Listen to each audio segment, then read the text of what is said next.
নমস্কার। রবীন্দ্রনাথ ঠাকুরের প্রশ্ন।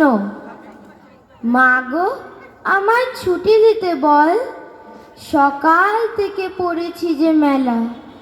এখন আমি তোমার ঘরে বসে করব শুধু পড়া পড়া খেলা।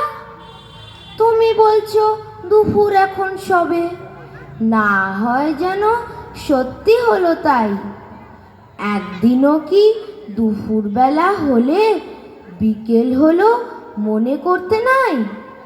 আমি তো বেশ ভাবতে পারি মনে, সূর্যে ডুবে গেছে মাঠের শেষে, বাগদি ভরে চুবড়ি ভরে নিয়ে শাক তুলেছে পুকুর ধারে এসে।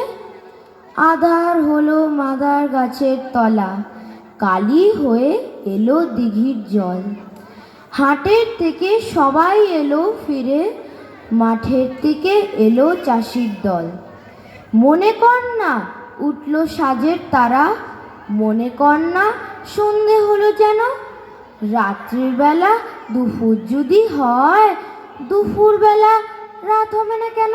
নমস্কার।